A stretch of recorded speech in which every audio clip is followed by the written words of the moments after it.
दोस्तों, गाय की सेवा करने से, गाय को रोटी खिलाने से क्या फल मिलता है? गाय के किस अंग को स्पर्श करने से रोग नष्ट होते हैं? गाय को नमस्कार करने से क्या फल मिलता है? इसके मनुष्य को कितने फायदे मिलते हैं? आज इस प्राचीन महान कथा के माध्यम से हम आपको बताते हैं। तो चलिए, बिना देरी किए आपको सुनाते हैं गौमाता की यह महान कथा। दोस्तों, एक बार देवर्षि नारद भगवान श्री कृष्ण से मिलने के लिए द्वारका नगरी में पधारते हैं। भगवान श्री कृष्ण के पास आकर नारद जी उन्हें प्रणाम करते हैं। देवर्षि नारद को देखकर भगवान श्री कृष्ण प्रसन्न हो जाते हैं और पूछने लगते हैं, हे देवर्षि, आपका द्वारका में स्वागत है। आज किस प्रयोजन से द्वारका में आने का आपने निर्णय लिया? देवर्षि नारद हर्ष के साथ कहने लगते हैं, हे प्रभु, आप तो सब कुछ जानते हैं, फिर भी इस दास से पूछ रहे हैं। भला आपसे कोई बात छिपी हुई है? मेरे मन में क्या प्रश्न है, आपको भली भांति पता है। भगवान श्री कृष्ण कहते हैं, हे देवर्षि, मैं आपकी द्विधा को जानता हूं और यह भी जानता हूं कि आप समस्त मनुष्य जाति के कल्याण के लिए ही आज यहां पर पधारे हैं। आप निसंकोच होकर पूछे, आपके मन में जो भी प्रश्न हो। फिर देवर्षि कहने लगते हैं, हे प्रभु, यदि आप चाहते हैं तो मैं आपसे एक प्रश्न पूछने की चेष्टा करता हूं। प्रभु, मैं आज पृथ्वीलोक का भ्रमण कर रहा था तो मैंने बड़ा ही विचित्र दृश्य देखा। मैंने देखा कि कुछ दुष्ट मनुष्य गायों को मार रहे थे, वहीं दूसरी ओर कुछ मनुष्य गायों की पूजा भी कर रहे थे। तो प्रभु, यह दृश्य देखकर मुझे बड़ी व्यथा हुई। मनुष्य खुद के स्वार्थ के लिए निष्पाप पशुओं पर अत्याचार क्यों करता है? हे प्रभु, मेरे मन में यह जानने की जिज्ञासा हो रही है कि जो मनुष्य गाय की सेवा करता है, उसकी पूजा करता है, उसे क्या फल मिलता है, और जो पापी गायों पर अत्याचार करता है, उन्हें कौन सा दंड मिलता है। इस प्रकार से नारद जी द्वारा पूछे जाने पर भगवान श्री कृष्ण मुस्कुराते हुए कहने लगते हैं, हे देवर्षि, आपने बहुत ही उत्तम प्रश्न किया है। जो गायों को कष्ट देता है, उसे तो उसके पाप कर्मों के लिए नरक में दंड अवश्य मिलता है, किंतु जो गायों की सेवा करता है, उन्हें उत्तम लोकों की प्राप्ति होती है। गायों की सेवा करने से पृथ्वी लोक पर और परलोक में मनुष्य को कौन सा फल मिलता है, मैं आपको इस कथा के माध्यम से समझाता हूं। हे देवर्षि, आप इस कथा को ध्यान से पूरा जरूर सुने। इस कथा को जो भी मनुष्य सुनता है और इसका प्रचार करता है, उसके समस्त पाप नष्ट हो जाते हैं, उसे धन धान्य की प्राप्ति होती है और मृत्यु के बाद वह मेरे धाम गोलोक में जाता है।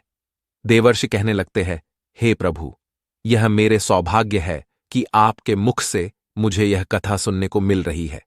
मैं इस कथा को ध्यान से पूरा सुनूंगा और इसका प्रचार मनुष्यों में करूंगा। भगवान श्री कृष्ण कहते हैं, हे देवर्षि, प्राचीन काल की बात है। पृथ्वीलोक पर वैवस्वत मनु के वंश में एक दिलीप नाम के राजा हो गए हैं। महाराज दिलीप धर्म का पालन करने वाले, गुणवान, चरित्रवान तथा महापराक्रमी थे। उन्होंने धर्मपूर्वक पृथ्वी का पालन किया और अपनी प्रजा को सदैव ही प्रसन्न रखा। उनकी प्रजा सदैव उनसे संतुष्ट रहती थी। मगध देश की राजकुमारी सुदक्षिणा महाराज दिलीप की पत्नी थी। महाराज दिलीप और महारानी सुदक्षिणा बड़ी ही प्रसन्नता से रहने लगे थे, किंतु अनेक वर्ष बीत जाने के बाद भी महारानी के गर्भ से कोई संतान नहीं हुई। तब महाराज दिलीप एकांत में बैठकर सोचने लगे कि मैंने कभी कोई पाप नहीं किया है और मैंने सदैव ही धर्म के मार्ग पर चलकर ही सभी कार्य किए हैं, फिर भी मेरे किस दोष के कारण मुझे संतान प्राप्ति नहीं हो रही है। इतना सोचकर वे बहुत चिंतित हो गए।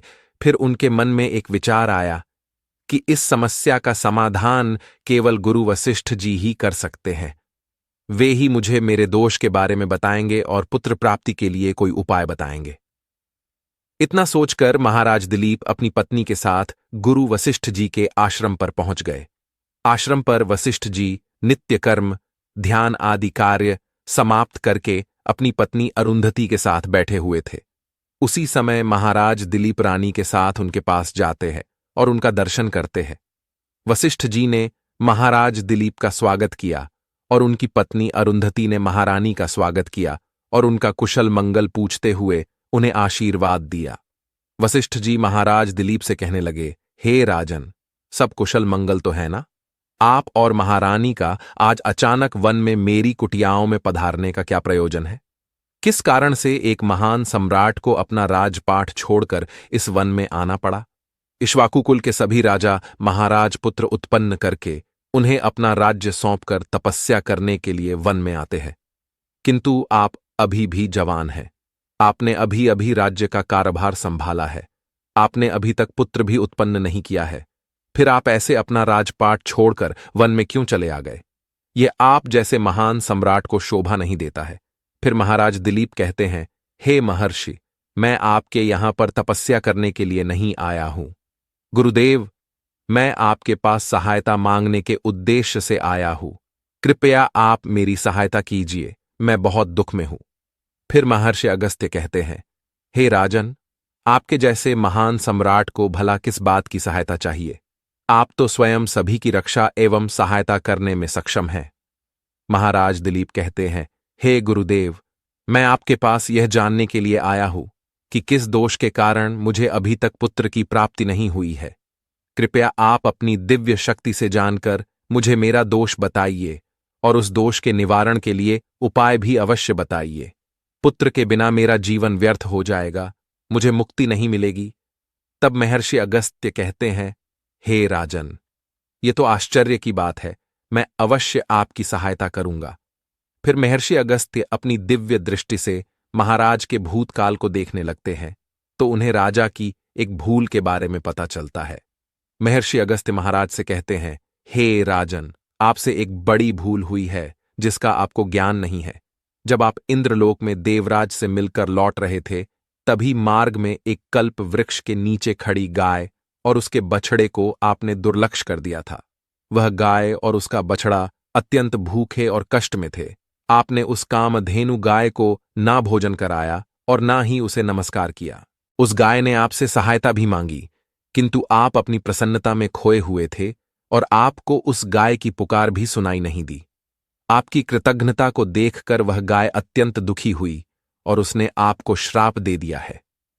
हे राजन, जो मनुष्य गाय को कष्ट में देखकर उसकी सहायता नहीं करता, भूखी गौ माता को भोजन नहीं कराता, उसे तो महापाप लगता है और उसी गाय के श्राप के कारण आपकी कोई संतान नहीं है।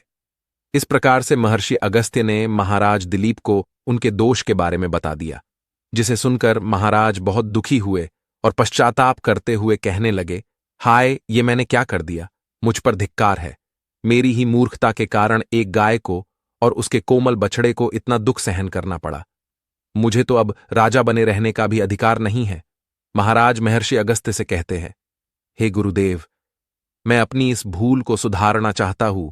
कृपया आप ही मुझे कोई उपाय बताइए जिससे मैं इस घोर पाप से मुक्ति पा सकूं। मेरा अपराध क्षमा के योग्य नहीं है, किंतु फिर भी मैं प्रायश्चित करना चाहता हूं। फिर महर्षि अगस्त्य कहने लगते हैं, हे राजन, आप दुखी ना हो, इस दोष से मुक्ति का उपाय अवश्य है। आप मेरे आश्रम की नंदिनी नाम की गाय की सेवा करो। वह उसी कामधेनु गाय की पुत्री है जिसकी आपने सहायता नहीं की थी। अपनी पत्नी के साथ मिलकर तुम उस गाय की सेवा करो, उसकी आराधना करो, वह तुम्हें अवश्य पुत्र प्रदान करेगी। तभी वह नंदिनी गाय बाहर से उस आश्रम में प्रवेश करती है। उस गाय को आता देखकर महर्षि अगस्त्य बोले, हे राजन, देखिए, केवल स्मरण करने मात्र से ही कल्याण करने वाली यह नंदिनी गाय स्वयं चलकर आई है। आप भाग्यशाली हैं, यह गाय निश्चित ही आपके दुख दूर करेगी। आप वन में इस नंदिनी गाय के पीछे पीछे चलकर इसकी सेवा करो, जंगल में रहने वाले हिंस्र पशुओं से इसकी रक्षा करो और आश्रम में लौट आने पर रानी सुदक्षिणा इस गाय की सेवा करे। इससे प्रसन्न होकर यह गाय तुम्हें निश्चित ही पुत्र प्रदान करेगी। फिर महाराज दिलीप ने ऐसा ही करने का वचन दिया और फिर दूसरे दिन सुबह महारानी ने गाय की पूजा की और महाराज उस गाय को चराने के लिए वन में लेकर गए। जब वह गाय चलने लगती तो महाराज उसके पीछे पीछे चलते, इधर उधर से हरी हरी घास लाकर उस गाय को खिलाने लगते। जब वह गाय किसी वृक्ष के नीचे बैठती तो महाराज भी उसके साथ बैठकर विश्राम करते। महाराज उस गाय के शरीर से डांस और मच्छरों को हटाते और अपने हाथों से उसके मस्तक को सहलाते। इस प्रकार से महाराज उस गाय की सेवा में लगे रहे। जब शाम हुई तो महाराज उस गाय के साथ आश्रम में लौट आए। आश्रम में पहुंचते ही उस गाय ने अपने खुरों से महाराज पर धूल उड़ाई, जिससे महाराज का शरीर पवित्र हो गया और उसके सभी पाप नष्ट हो गए। फिर महारानी सुदक्षिणा ने आगे आकर नंदिनी की अगवानी की और विधिपूर्वक उस गाय का पूजन किया तथा बारंबार उसके चरणों में मस्तक झुकाया। फिर उस गाय की प्रदक्षिणा करके हाथ जोड़कर वह उसके आगे खड़ी हो गई। फिर उस गाय ने उस रानी की पूजा को स्वीकार किया और रानी पर अपनी दृष्टि डालकर उसके सभी दोष समाप्त कर दिए। गाय की दृष्टि पड़ते ही रानी अत्यंत पवित्र हो गई। इस प्रकार से महाराज दिलीप को उस नंदिनी गाय की सेवा करते हुए 20 दिन बीत गए। फिर 21वें दिन महाराज जब गाय को लेकर वन चले गए तो वह गाय चरते चरते हिमालय पर्वत पर चली गई और महाराज भी उसके पीछे पीछे चले गए। वहां उस पर्वत पर खड़े होकर महाराज उस हिमालय पर्वत की सुंदरता को निहार रहे थे। इतने में ही एक शेर ने आकर उस नंदिनी गाय को बलपूर्वक दबोच लिया। राजा को उस शेर के आने की आहट तक नहीं हुई। उस शेर के चंगुल में फंसी नंदिनी ने दयनीय स्वर से बड़े जोर से चीत्कार किया, हे महाराज मेरी रक्षा करो, हे महाराज मेरी रक्षा करो। जैसे ही महाराज ने उस गाय की पुकार सुनी तो उन्होंने देखा कि एक भयंकर शेर ने उस गाय को दबोच लिया है और उस गाय की आंखों से आंसुओं की धारा बह रही है, जिसे देखकर महाराज व्यथित हो उठे और उन्होंने तुरंत ही अपना बाण निकाला और धनुष की डोरी पर रखा और उस शेर को मारने के लिए प्रत्यंचा खिंची। उसी समय उस शेर ने महाराज की तरफ देखा। उस शेर की दृष्टि पड़ते ही महाराज का शरीर स्तब्ध हो गया, उनकी शक्ति क्षीण हो गई, उनका सारा बल नष्ट हो गया। अब उनके अंदर उस बाण को छोड़ने की भी शक्ति नहीं रही। फिर वह शेर उस महाराज से बोलने लगा, हे राजन, मेरे ऊपर प्रहार करना तुम्हारे बस की बात नहीं है, क्योंकि भगवान शिव मेरी ही पीठ पर पैर रखकर नंदी पर बैठते हैं। इसीलिए तुम मुझे मारने की चेष्टा मत करो और यहां से लौट जाओ।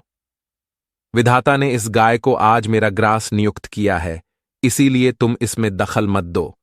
मैं जानता हूं तुम सूर्यवंश में जन्मे हुए राजा दिलीप हो। इस हिमालय पर्वत पर भगवान शिव की बड़ी माया फैली हुई है, इसीलिए तुम तुरंत ही यहां से निकल जाओ। फिर महाराज बोलने लगे, हे मृगराज, कृपया आप इस गाय को ना मारे। यह महर्षि वशिष्ठ जी की संपूर्ण मनोरथों को पूर्ण करने वाली नंदिनी गाय है। इसकी हत्या करने पर तुम्हें महापाप लगेगा। गुरुदेव ने मुझे इस गाय की रक्षा और सेवा करने का आदेश दिया है। इस गाय का एक बछड़ा भी है जो घर पर इसकी राह देख रहा है। मैं इस गाय को मरने के लिए छोड़कर नहीं जा सकता। तुम भगवान शिव के सेवक हो, इसीलिए तुम्हारे हाथ से इस गाय को छुड़ाना मेरे लिए असंभव है। इसीलिए हे मृगराज, मेरी आपसे विनती है कि आप इस गाय को जीवनदान दो। इस गाय के बदले में मैं तुम्हें अपना शरीर समर्पित करता हूं, जिससे तुम्हारी भूख भी शांत हो जाएगी और इस गाय की रक्षा भी हो जाएगी और मेरे वचन का पालन भी हो जाएगा। साथ ही गौ रक्षा के लिए प्राण त्यागने से मुझे उत्तम गति की प्राप्ति होगी। इतना कहकर महाराज उस शेर के सामने हाथ जोड़कर बैठ गए और आंखें बंद की।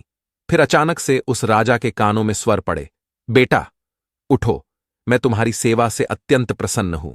यह सुनकर महाराज उठ खड़े हुए और उन्होंने अपने सामने उस गाय को देखा और वह शेर कहीं दिखाई नहीं दे रहा था।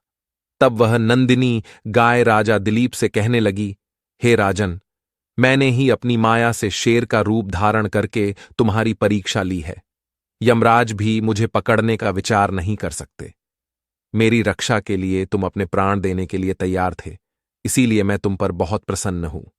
अब तुम मुझे वरदान मांगो, जो तुम्हारी मनोकामना है वह कहो, मैं अवश्य पूर्ण करूंगी। महाराज दिलीप कहते हैं, हे गौ माता, मेरे मन में जो इच्छा है आप वह अवश्य जानती होंगी। कृपया मुझे पुत्र प्रदान कीजिए, मेरी यही कामना है। फिर उस नंदिनी गाय ने कहा, हे बेटा, तुम पत्ते के द्रोण में मेरा दूध लेकर उसका पान करो, इससे तुम्हें अत्यंत बुद्धिमान और गुणवान पुत्र की प्राप्ति होगी। महाराज दिलीप कहने लगे, हे माता, इस समय पर मैं आपके मधुर वचन सुनकर ही तृप्त हो चुका हूं। अब आप मेरे साथ आश्रम पर चलिए और मैं आपकी पूजा आराधना करके तथा मेरे अनुष्ठान को पूरा करके आपके अमृत समान दूध का पान करता हूं। उसके बाद महाराज दिलीप उस गाय को लेकर आश्रम चले गए। आश्रम में पहुंचने पर महारानी सुदक्षिणा ने आगे आकर उस गाय का पूजन किया। तब उस गाय ने कहा, हे महारानी, आप मेरी पीठ को स्पर्श करें, इससे आपको अत्यंत गुणवान, बलवान और विद्वान पुत्र की प्राप्ति होगी। फिर महारानी ने गाय की पीठ को स्पर्श किया। महाराज और महारानी ने उस गाय की विधिवत पूजा आराधना की और उनके अमृत के समान दूध को प्रसाद समझकर ग्रहण किया। उन दोनों की प्रसन्नता देखकर महर्षि वशिष्ठ कहने लगे, हे राजन, अब यह गाय तुम दोनों पर प्रसन्न है, तुम्हारी मनोकामना अवश्य पूर्ण होगी। जो भी मनुष्य गाय की सेवा करता है, उसे भोजन कराता है, उसकी प्रदक्षिणा करता है, उसके सभी मनोरथ सफल होते हैं। जो भी गाय की रक्षा करता है, उसकी कभी दुर्गति नहीं होती है। मृत्यु के बाद वह गोलोक में जाता है और भगवान श्री कृष्ण के साक्षात दर्शन करने का सौभाग्य उसे प्राप्त होता है। जो श्रद्धापूर्वक गाय का दूध पीता है, वह सभी रोगों से दूर रहता है। जो गाय की पीठ पर जो कुबड़ होता है, उसे स्पर्श कर लेता है, उसके सभी दोष और पाप नष्ट हो जाते हैं। जो गाय का दान करता है, वह वैतरणी नदी को गाय की पूंछ पकड़कर पार कर लेता है। जो स्त्री रोज गाय को रोटी खिलाती है, वह सौभाग्यशाली बन जाती है। गाय समस्त पापों का नाश करने वाली और सभी मनोरथों को पूर्ण करने वाली है। अतः सदैव इसका रक्षण, पूजन तथा इसे भोजन कराना चाहिए। इतना करने से ही मनुष्य सभी ऐश्वर्यों को प्राप्त कर लेता है, उसकी दरिद्रता समाप्त हो जाती है। फिर भगवान श्री कृष्ण कहते हैं, हे देवर्षि, इस प्रकार से महाराज दिलीप द्वारा गाय की सेवा करने से उन्हें एक पुत्र की प्राप्ति हुई, जिसका नाम रघु रखा गया, जिसके नाम से इस पृथ्वी पर सूर्यवंश की ख्याति हुई और बाद में उसका वंश रघुवंश नाम से प्रसिद्ध हुआ। तो दोस्तों, आप भी नित्य गाय की सेवा करें, रोज गाय को रोटी खिलाए, गाय की रक्षा करें। आपको यह कथा कैसी लगी कमेंट करके जरूर बताएं। जानकारी अच्छी लगी तो वीडियो को लाइक करें, कमेंट में जय श्री कृष्ण और जय गौ माता जरूर लिखें। साथ ही चैनल को सब्सक्राइब करें। आप सभी का धन्यवाद।